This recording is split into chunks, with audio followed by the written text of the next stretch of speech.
Hello and welcome to the video show, the show where I answer your questions that you have about video. And today will be no different at all. We are talking about online events. So I've got a load of questions to answer about online events. And if you've got any questions throughout the show, remember to put them in the comments and I'll answer them at the end. And then also, if you've missed any previous episodes of the video show, you can now watch them on my website, redbookproductions.co.uk/the-video-show. So that's all the housekeeping out of the way. Let's talk about online events. So why am I talking about this? Well, because one of the main hosting platforms that I use for online events has did a big online event yesterday where they were talking about hybrid events and how that's all going to change in the next few months. So jumping straight into that, what is a hybrid event? So a hybrid event is a mixture of like an in-person event with online elements to it. So I had a guest on the video show a few weeks ago, Chris Goodchild from Best Magic Mirrors, who was talking about how they're going to deal with hybrid events. Already they did photo booths before at events, at weddings and stuff like that. And he's pivoted, that's the word, during the pandemic to do like online photo booths. So I'm guessing there will be an element to that where there'll be a hybrid element to that where he can provide both an online and an offline version of what he's doing. So that will be interesting to see where video goes with that as well. I will be doing a lot of research into what video can be doing with hybrid events and what kind of online offerings I can offer to real life events when I'm at real life events. So that'd be interesting. It's very exciting to see what's going to be happening with events in the future. Next question I wanted to talk about was, will online events continue post-pandemic? I dedicated a whole video to this a few weeks ago, and I think that in some way they will continue because I think there is a place for it. It's really interesting to see how far they've come, and I think with companies like Hopin buying StreamYard, which is what I'm streaming on right now, I don't see why not. It's a really great way of getting loads of people at an event where nobody has to travel. It could be a short event in an afternoon where you're just sort of discussing something. And I think it'll be interesting to see how both collide. So there'll be online elements in like a hybrid event as well. So I think they will continue. And I think obviously they're going to become part of normal events as well. And certainly for the next few months, we're not going to be able to gather in large numbers. By the looks of it. Where can I host my online event? So the main one I host online events on is called Hopin, which is purpose built for online events. Costs $99 a month, and I think that's the lowest one. But you don't really, as far as I'm concerned, you don't really need to buy the better version of that. You can do what you need to do with the $99 a month version of Hopin. And I think that they will be sort of adding to that and changing that too, to keep an eye on that. But for what it is, it's purpose built for that. Also, if you don't host events regularly, you can cancel. So I've sort of, whenever I'm hosting an event, I buy it for that month, then cancel, then bring it up for the next event. Whereas if I was hosting events all the time, I think you can make that money back from charging guests to join the event. So you can easily make that back by just charging for people to join the event online.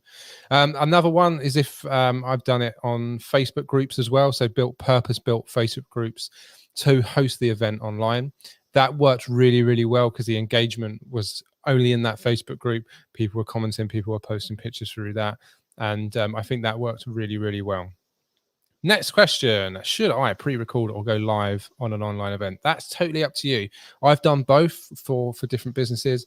Pre-recorded went obviously very, very well because I literally just had the videos loaded up on the iPad here, press play, and then we had live elements to it as well. So guests would come in.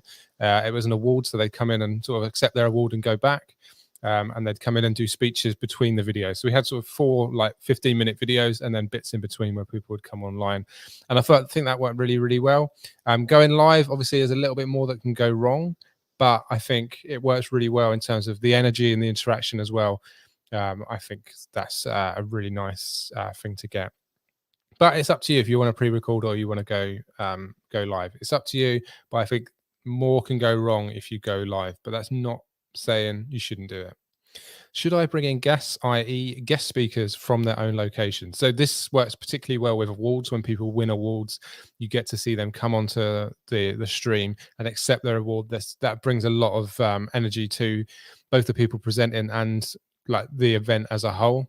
And I think it helps that the people presenting can actually see that people are interacting with them, rather than at like a normal event you can see like people reacting.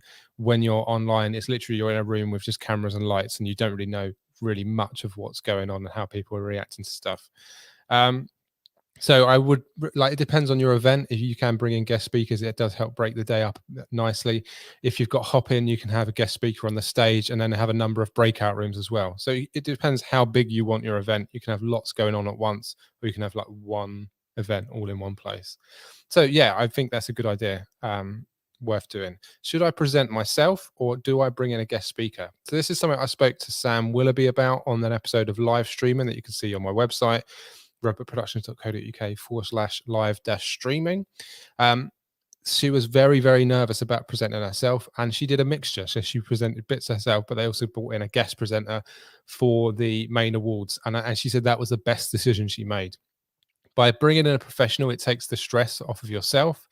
And it also just, they kind of know how to react if things go a little bit wrong, which they can do on live events. So say if you're bringing someone onto the stage, it doesn't quite work, their connection isn't quite good, and you're waiting for a little while, having a professional there will help you feel a lot better about that. But it depends how you react. So I've had some people that have reacted very well to when things go wrong, and some people really melt down a little bit. But yeah, if you bring in a guest presenter, they will know how to react when things go wrong. Should I ad lib, learn a script, or use a teleprompter? So before I started doing online events, I was very much against the use of a teleprompter, but seeing them and how they've been used in online events has been very, very surprising.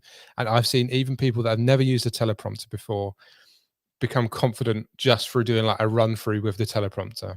So they can just pause it when they want to pause it, carry on speaking when they want to speak.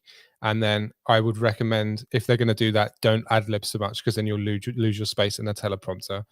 If you're more confident on camera, I would recommend, like, you can ad lib a little bit, and depends what you want to say.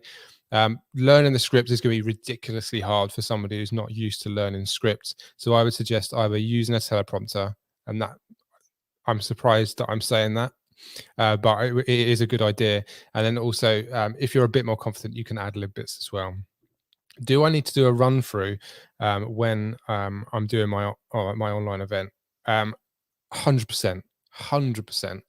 So when we did the first online event, we didn't do a run through because it was literally a whole day of content, and loads of different things were going on throughout the day. So we had a main stage, and then we had breakout rooms as well. So it would have been pretty tough to do a run through, but it would have been a good idea to do at least a run through, just so we can get used to the technology.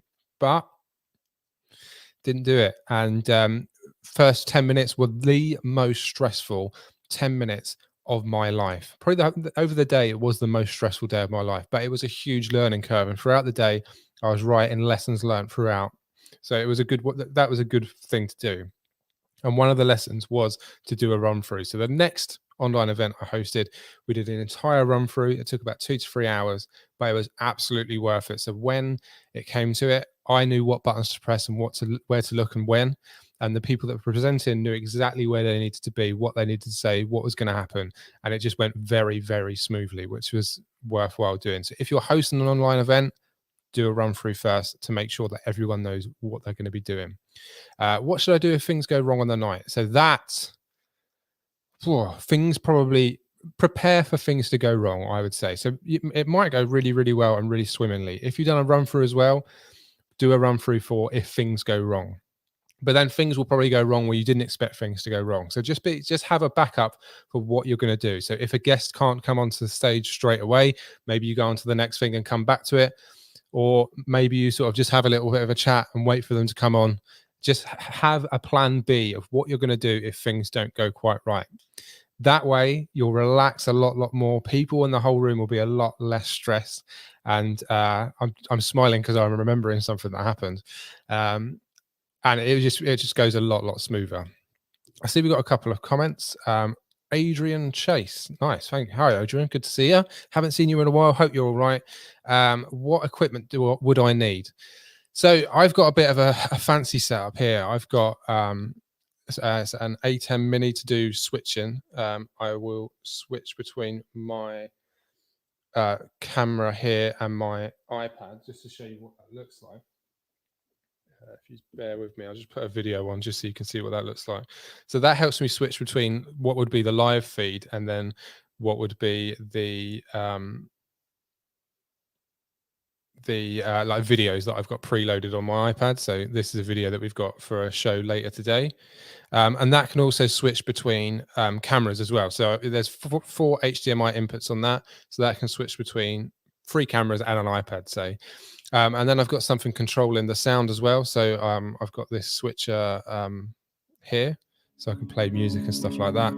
Having stuff like that makes it a lot easier, but it's not 100% necessary. Mainly all you need is a camera and a decent microphone. And then I think you're set. So I've seen people do events just through their laptops and using their inbuilt cameras and inbuilt microphones, and it's worked perfectly well. So in terms of equipment, you can use, I think, just start with what you've got, and then if you want to do it regularly, then you can start building into the equipment that you feel that you need. So I have very much jumped into the deep end and bought all this equipment because I wanted the events to look amazing as well. But especially if you're just starting out, jump onto Hop and use that, and then you can just use the inbuilt webcam you've got and then build up from there. So thank you very much for watching. Really appreciate you watching this episode of the video show. Don't forget, you can catch up with other episodes on the website, redbookproductions.co.uk/the-video-show. Good news in terms of my haircut. As you can see, it's ridiculously long. It's booked in on the 18th of April. So I will have significantly less hair in about 3 weeks, if everything goes to plan with lockdown easing and everything like that. So fingers crossed, everything goes well. I'll see you next Friday in another episode of the video show. I'll just have a quick look at what we will be talking about. Have I planned it yet? Have I thought that far ahead? No. Oh, Zoom calls post-pandemic. So we're talking about Zoom next week. That'll be interesting. I'll see you then. Thank you very much for watching. I'll see you next time. Bye-bye.